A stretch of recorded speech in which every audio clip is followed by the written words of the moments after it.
Boa noite, minhas irmãs, boa noite, meus irmãos.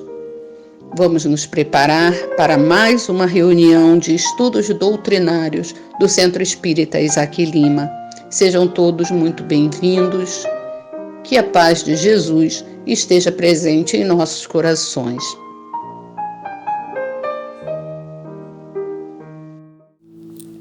Confia sempre, música de Carla Bevilacqua, inspirada na mensagem Confia Sempre, de Meimei Chico Xavier.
Uma boa noite a todos.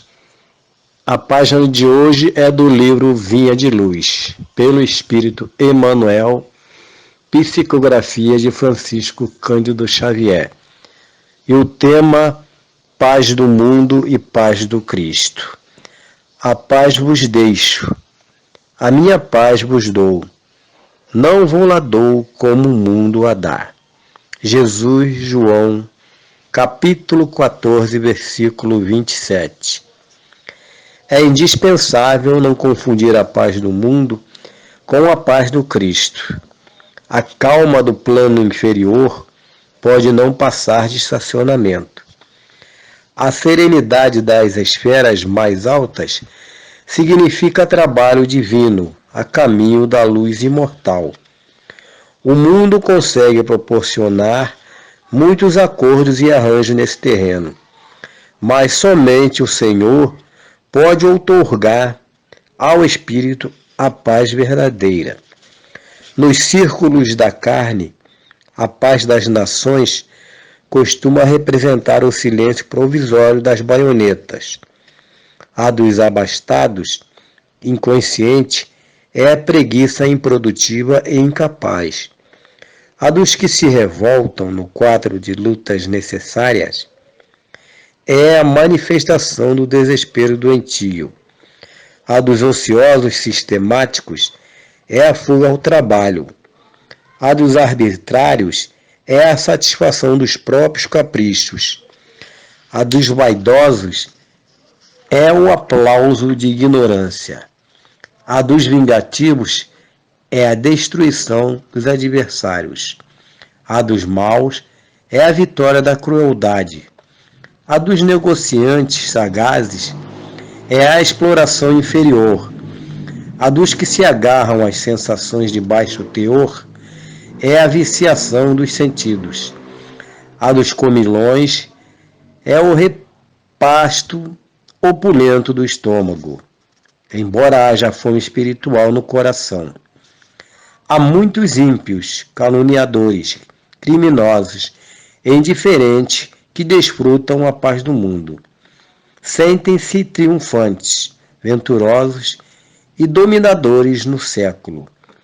A ignorância endinheirada, a vaidade bem vestida e a preguiça inteligente sempre dirão que seguem muito bem. Não te esqueças, contudo, de que a paz do mundo pode ser, muitas vezes, o sono enfermiço da alma. Busca, desse modo, aquela paz do Senhor, paz que excede o entendimento, por nascida e cultivada, portas adentro do espírito, no campo da consciência e no santuário do coração. Muita paz a todos. Boa noite, meus irmãos. Muita paz a todos os corações aqui reunidos para mais uma noite de estudos. Irmãos, vamos elevar os nossos pensamentos a Deus Pai de amor e bondade. Agradecer por mais esta oportunidade de aprendizado. Que o Mestre Jesus nos ilumine para que possamos compreender e refletir os ensinamentos que nos será apresentado na noite de hoje. Abençoa, Senhor, a todos aqui presentes, sejam encarnados ou desencarnados. Que a espiritualidade da casa de Isaac Lima esteja sempre conosco, nos envolvendo em vibrações de amor, paz e união. Que assim seja, graças a Deus.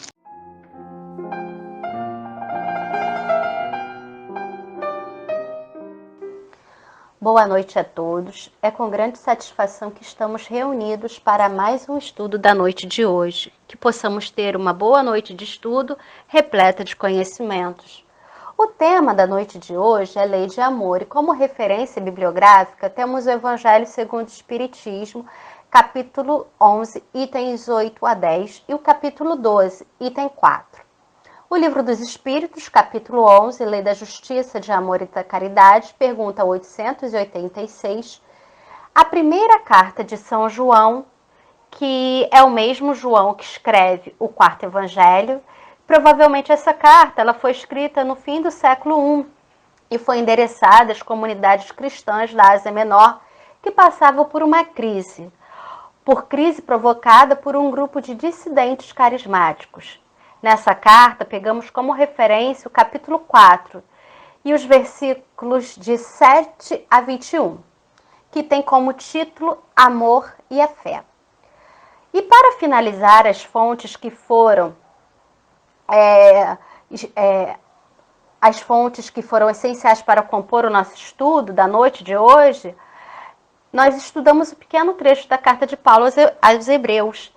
Paulo destina essa carta a um grupo de leitores que se acham em perigo de rejeitar a fé em Jesus como revelador e portador da salvação. Nessa carta, no capítulo 13, versículos de 1 a 7, faremos uma breve abordagem sobre o que Paulo diz a respeito de amar de modo concreto. Para darmos início ao nosso estudo, nós faremos uma breve leitura da carta de João, que João ele nos diz: Amados, amemo-nos uns aos outros, pois o amor procede de Deus. Aquele que ama é nascido de Deus e conhece a Deus. Quem não ama não conhece a Deus, porque Deus é amor. Foi assim que Deus manifestou o seu amor entre nós. Enviou seu Filho unigênito ao mundo, para que pudéssemos viver por meio dele.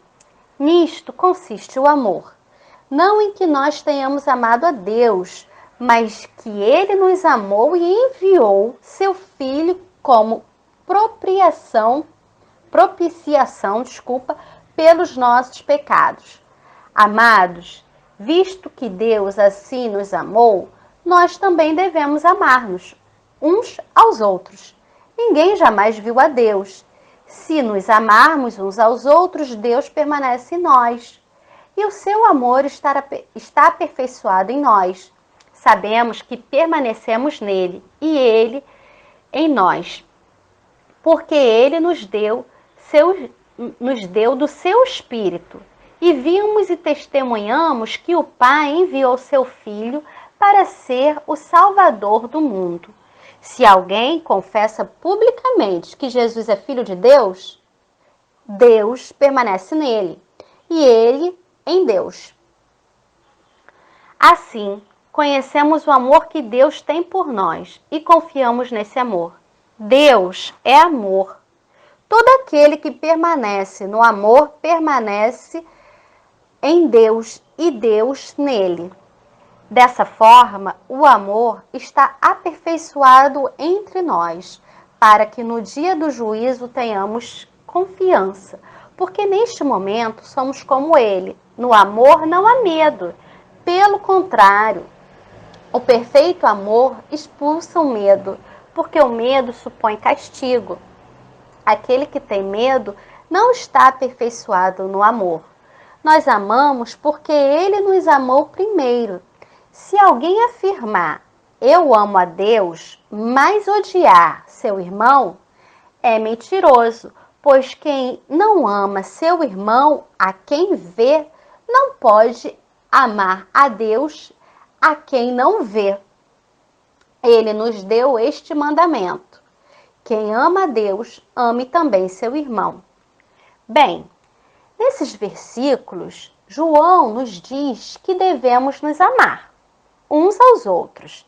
E quando nós amamos uns aos outros, Deus se faz presente em nós. Por quê? Porque Deus é amor. Que não precisamos ver Deus. Mas quando nós amamos uns aos outros, o amor de Deus se realiza completamente em nós. Cristo resumiu os mandamentos em um só: amar a Deus sobre todas as coisas e ao próximo como a si mesmo. Quando amamos a Deus, em consequência, amamos o nosso irmão, pois desejamos a ele o bem a todo momento. O amor é contrário a todo sentimento ruim. Quando amamos profundamente a Deus, não odiamos o nosso irmão. No Evangelho, segundo o Espiritismo, no capítulo 11, Os espíritos nos instruem que o amor resume por completo a doutrina de Jesus, que é um sentimento por excelência. E eles dizem que os sentimentos são os instintos elevados à altura do progresso realizado de cada indivíduo. O homem, nas primeiras encarnações, é basicamente instinto, tem apenas sensações, mas quando esse começa a se instruir e purificar, ele passa a ter sentimentos. O amor é o ponto mais delicado. Não estamos falando do amor no sentido vulgar, comum, mas do amor que os espíritos nos instruem como um sol interior que condensa, ou seja, que torna mais denso e ao mesmo tempo reúne todas as aspirações e revelações humanas. A lei do amor substitui a personalidade pela fusão dos seres. Mas o que isso quer dizer? As nossas vontades deixam de ser prioridade. E o que importa é o todo. O todo estar em harmonia. É um indivíduo sempre se colocando no lugar do outro. A lei de amor, ela aniquila as misérias sociais. Quando Jesus falou sobre o amor, ele fez estremecer os povos e os mártires, e os embriagados de esperança desceram ao circo. O Espiritismo nos mostra, através das obras da codificação, assim como as obras que complementam a codificação, que a morte ela não existe, que existe uma vida espiritual e que nós teremos outras oportunidades, ou seja, a reencarnação. Quando o homem é dominado por seus instintos, mais próximo ele está do seu ponto de partida, da onde ele começou sua jornada evolutiva, e mais distante ele está do seu objetivo que é a perfeição. Para o indivíduo atingir esse objetivo, é necessário que ele vença os instintos. Os espíritos nos dizem que os instintos são a germinação e os embriões do sentimento. Carregam consigo o progresso, como a bolota encerra o orvalho. E eles comparam os seres menos avançados àqueles homens que não conseguem se despojar pouco a pouco da sua crisálida, permanecendo ainda escravizados aos instintos. Mas como os espíritos mesmos dizem, o objetivo é o progresso. Então, todos sem exceção alcançarão a evolução. Todos venceremos os nossos instintos e nos aperfeiçoaremos, atingindo assim o progresso. O indivíduo mais bruto, mais criminoso, ele nutre por um ser ou por um objeto algum tipo de afeição. Há pessoas que nutrem algum sentimento por animais, plantas, objetos materiais. O germe dos sentimentos que trazemos dentro de nós, através das sucessivas encarnações, vai se desenvolvendo.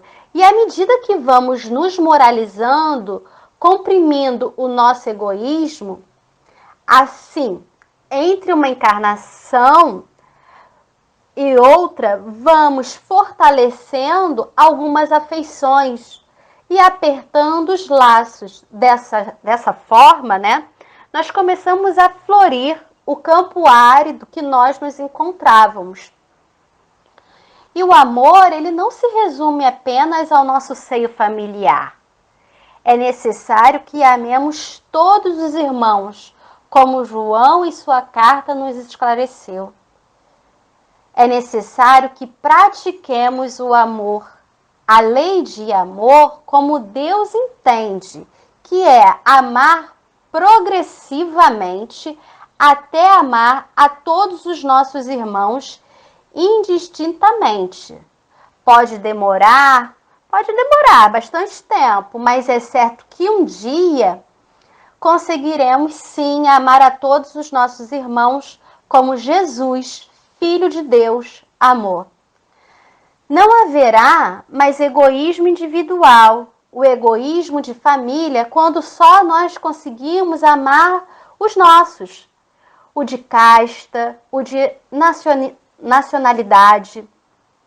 Não haverá limites para o amor quando este for verdadeiramente entendido. Nos mundos superiores, a terra, o amor é recíproco e dirige os espíritos adiantados que os habitam. Mas chegará sim o momento em que a terra se transformará também em um mundo evoluído, pois o progresso é inevitável. E quando esse momento chegar, veremos os espíritos que ainda irão habitar praticando também essa lei sublime, que é a lei de amor. Mas quais são os efeitos da lei de amor? O aperfeiçoamento da raça humana e a felicidade durante a vida terrestre. Então, nós vemos que os benefícios, eles são muito positivos, né? Quando a gente percebe, sim, esse efeito da lei de amor, né? Quais são os efeitos que essa lei de amor nos traz? Esse aperfeiçoamento da raça, imagina só a felicidade durante a vida terrestre. Então, nós teremos o quê? Menos dores, menos sofrimentos. E aqueles ainda que são rebeldes e viciosos, eles deverão se reformar quando virem os benefícios produzidos por esta prática. A prática é o seguinte: não fazer aos outros aquilo que não gostaríamos que fosse feito a nós. E que nós devemos produzir todo o bem que estiver ao nosso alcance. Então, né, essa prática, sim, vai fazer a transformação, né? Vai trazer essa reforma para aqueles que ainda se encontram, né, rebeldes e viciosos. Muitos de nós acreditamos no endurecimento dos corações, mas esse sol, né, que os espíritos eles falam para a gente, que é esse sol que inunda e reúne, que é o amor, é como um imã, que não conseguimos resistir ao contato. Somos assim polarizados com esse sentimento que contagia outros corações, pois todos trazemos os embriões do mais sublime sentimento, que é o amor. Amar é ser caridoso com o semelhante, é a prática do amor, é o exercício constante. E no Evangelho, capítulo 12, no item 4, nós temos uma passagem que relata a história de uma mulher que vai com sua filha visitar uma família bem carente, onde faltam recursos para a sobrevivência. O intuito dessa mulher é levar auxílios que necessitam. Em nenhum momento ela pergunta sua crença, nem mesmo o que eles pensam a respeito daquele benefício que eles estão recebendo. Pois para a mulher o que mais importa é o seguinte, que todos somos irmãos e que todos nós somos filhos de Deus. Assim como aquela família não sabe o seu nome e nem mesmo a sua posição social. Então ela não revela também nem seu nome, nem a sua posição social para aquela família que ela está ajudando. Essa mulher, ela leva consigo a sua filha. E elas vão vestidas de forma simples, né? Sem ostentação, porque não é necessário insultar a miséria com o luxo, né? Como os espíritos mesmo falam para nós, né? No livro no Evangelho. Temos uma outra situação que não podemos deixar de comentar nessa historinha, que é o fato da filha acompanhar a mãe na tarefa de auxílio ao próximo. Essa situação,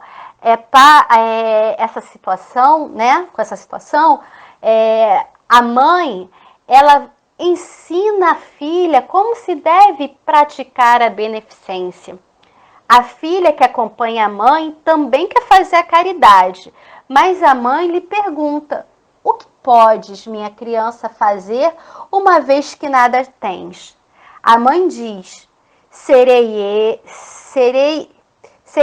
eu que farei a caridade, e tu delas terá o mérito.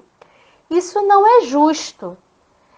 E finaliza a mãe dizendo que quando elas fossem visitar os enfermos, que a criança a ajudasse cuidando deles. E diz que cuidar é dar alguma coisa e que nada é mais simples do que aprender a fazer obras úteis e confeccionar roupinhas para as crianças, dando assim alguma coisa vindo dela. A mãe ensina que todos podem praticar a caridade, independente de idade, credo, que a caridade é o amor em movimento. Pode ter parecido duro, né? Como a mãe disse à filha, mas a mãe dá à filha senso de responsabilidade. A todo momento, Cristo também nos chamou a atenção para a nossa responsabilidade perante os nossos atos. Como diz os Espíritos na resposta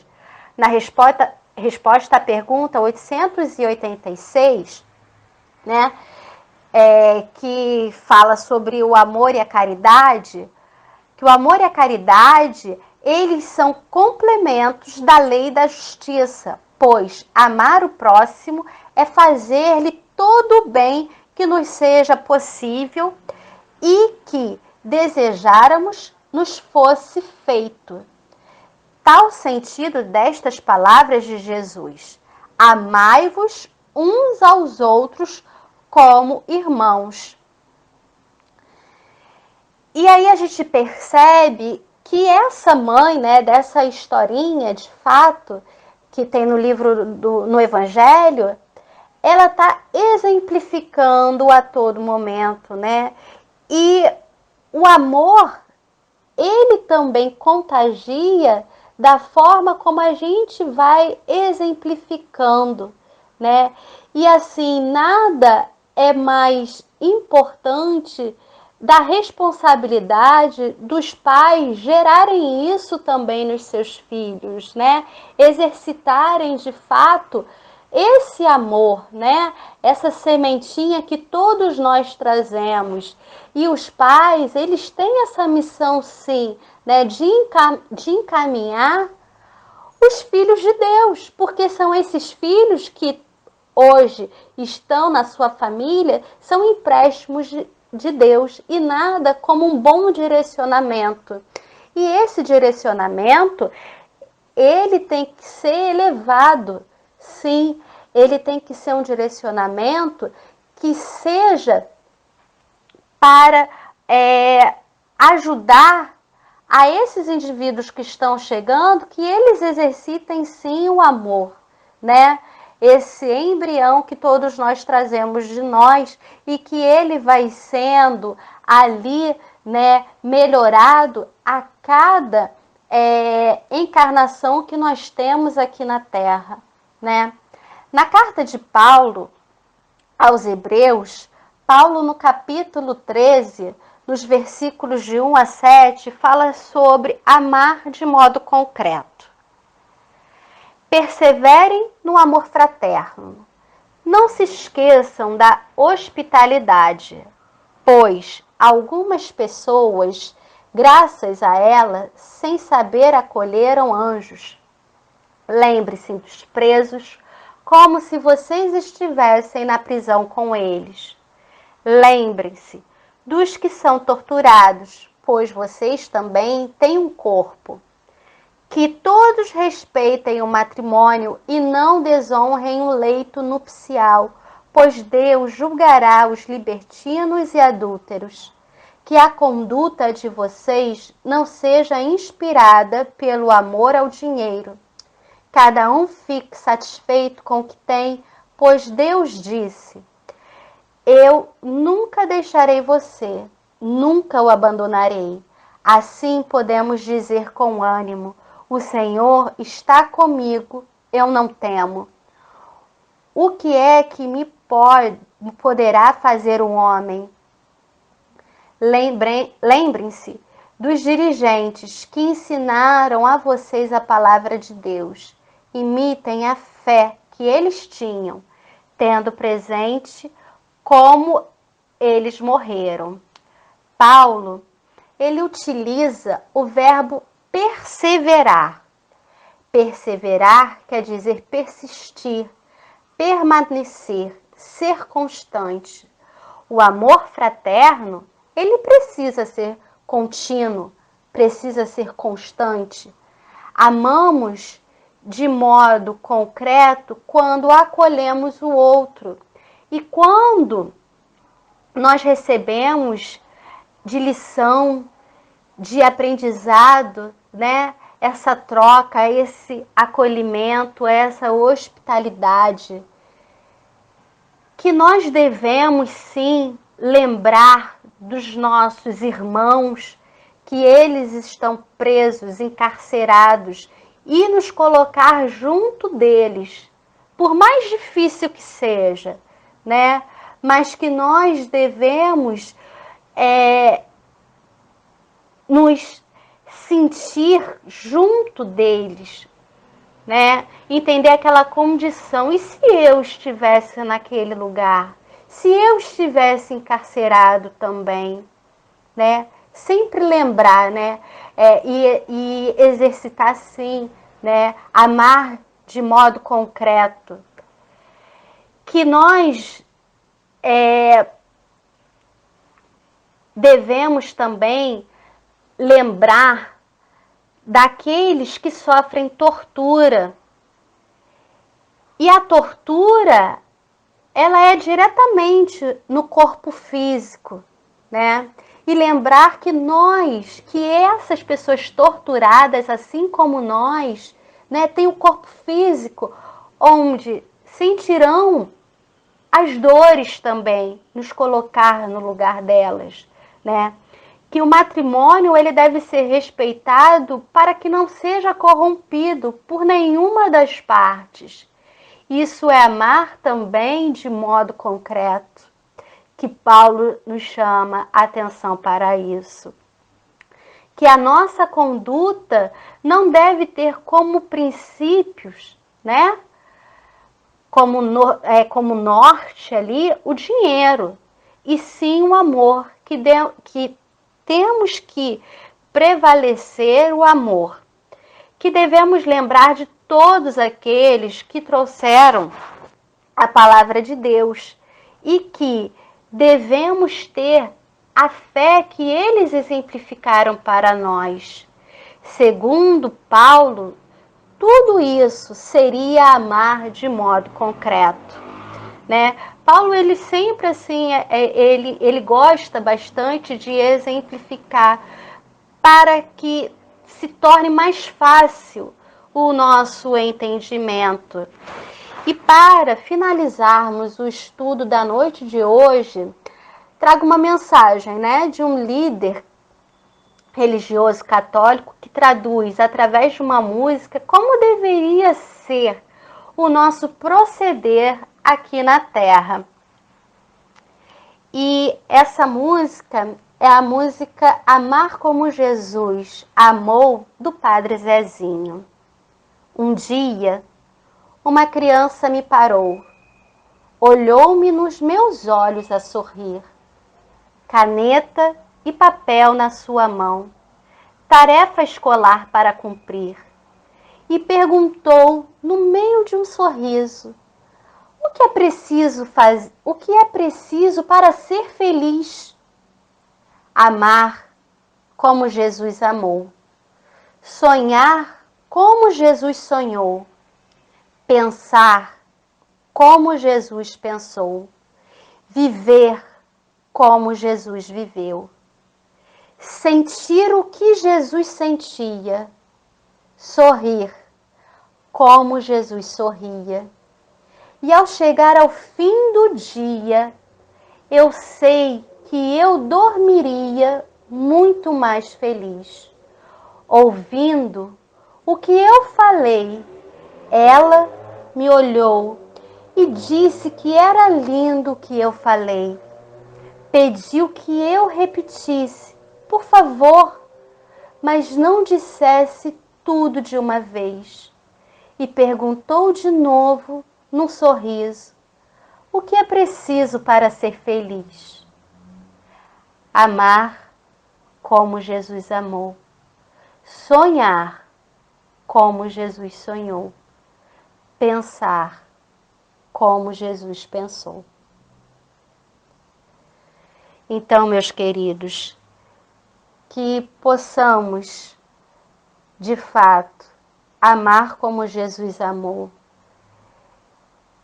que é, sim, às vezes complicado colocar em prática todos os ensinamentos, mas é a partir da nossa vontade de melhorar, de fato, diminuir os nossos instintos e sublimar o nosso sentimento, que vamos projetar a nossa existência rumo ao progresso. Muita paz a todos, uma boa noite.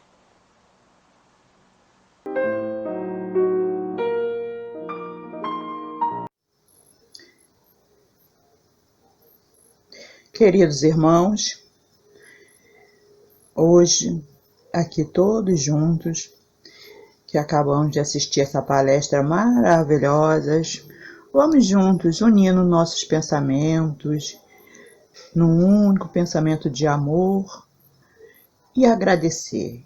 Agradecer por todas as oportunidades, pela vida, pela família, pelo lar que nos acolhe, pela casa de Isaac Lima, que está sempre nos trazendo uma palavra de conforto, nos auxiliando por esta doutrina maravilhosa.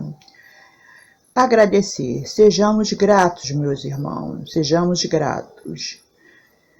Vamos também, num único pensamento de amor, envolver todo o planeta Terra, assim como os nossos familiares, nossos amigos, nossos entes queridos, envolvendo também nossa cidade.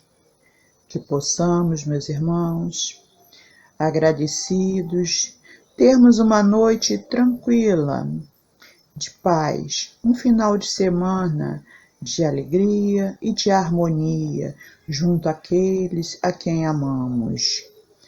Que possamos, meus irmãos, ser o abraço, ser a palavra para aqueles que necessitam. Possamos ser também luz aonde estivermos.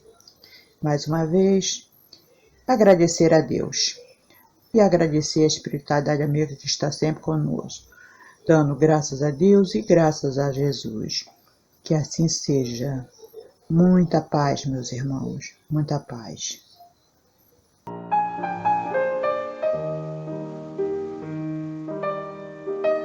Ao final desta reunião, nós só temos a agradecer a todos os que nos ouviram, todos os que participaram desta reunião, todos os que interagiram. Agradecemos a todos aqueles que colaboraram para que a reunião fosse feita nesta noite. De forma geral, agradecemos a todos os nossos irmãos e irmãs que colaboraram. Uma boa noite a todos, que todos possamos ter uma próxima semana de muita paz, harmonia, equilíbrio e que estejamos prontos para nos reencontrar na próxima semana.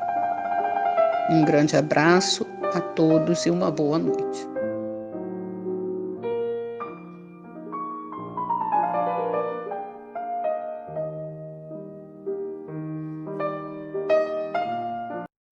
Canção da Alegria Cristã, autor desconhecido.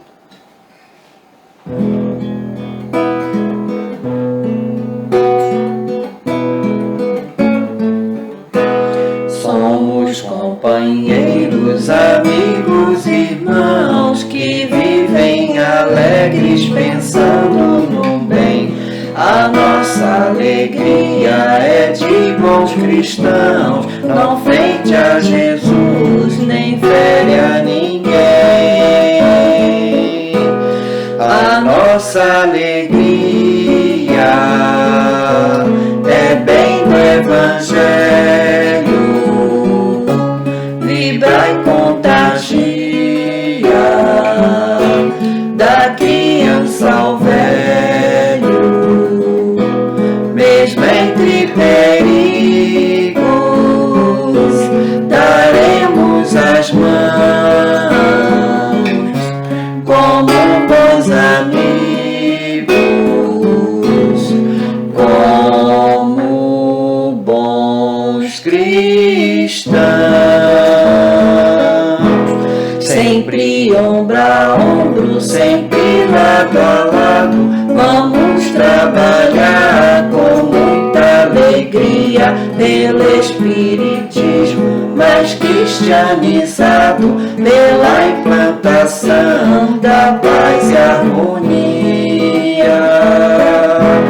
A nossa alegria é bem do Evangelho, vibra e contagia, da criança ao velho, mesmo entre perigos, daremos as mãos como bons amigos,